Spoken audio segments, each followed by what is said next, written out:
கடந்த தாவேகா தலைவர் விஜய் நடத்திய பரப்புரையில் 41 பேர் உயிரிழந்தது தொடர்பாக வழக்கு பதிவு செய்யப்பட்டிருந்தது. இந்நிலையில் தாவேகா கரூர் மேற்கு மாவட்ட செயலர் மதியழகன் மற்றும் கரூர் மத்திய மாநகர தாவேகா செயலாளர் பவுன்ராஜ் கைது செய்யப்பட்டனர். மேலும் இந்த சம்பவம் குறித்து சமூக வலைதளங்களில் வதந்திகளை பரப்பியதாக 25 பேர் மீது வழக்கு பதிவும் செய்யப்பட்டது. அதில் பாஜக மாநில நிர்வாகி, தாவேகா தொண்டர்கள், யூடியூபர் ஃபெலிக்ஸ் உள்ளிட்ட 4 பேரை போலீசார் கைது செய்துள்ளனர். இது குறித்து இந்த பதிவில் விரிவாக பார்க்கலாம்.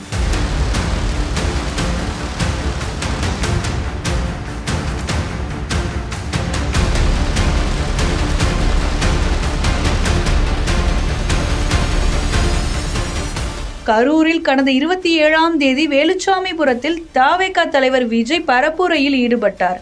அப்போது கூட்ட நெரிசலில் சிக்கி 41 பேர் உயிரிழந்தனர்.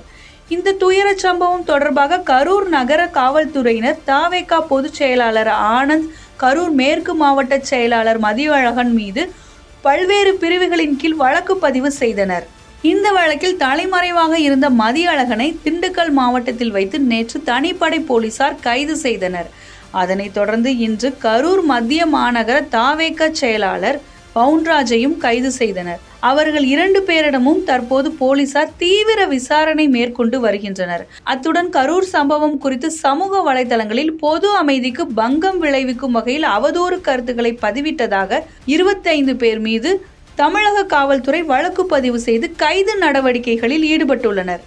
இந்த நிலையில் சென்னை பெரும்பாக்கத்தைச் சேர்ந்த பாஜக நிர்வாகி சகாயம், மாங்காடு பகுதியைச் சேர்ந்த தாவேகா உறுப்பினர் சிவனேசன் மற்றும் ஆவடி பகுதியைச் சேர்ந்த தாவேகா பகுதி செயலாளர் சரத்குமார், யூடியூப் ஃபெலிக்ஸ் ஜெரால்ட் ஆகிய 4 பேரையும் கைது செய்து காவல்துறையினர் விசாரணை நடத்தி வருகின்றனர்.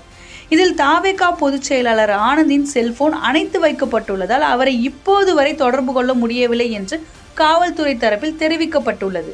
இந்த வழக்கு விசாரணை அதிகாரியாக கரூர் டிஎஸ்பி செல்வராஜ் நியமனம் செய்யப்பட்டிருந்த நிலையில் புதிய விசாரணை அதிகாரியாக கூடுதல் எஸ்பி பிரேமானந்தனை நியமித்து பொறுப்பு டிஜிபி உத்தரவிட்டுள்ளார்.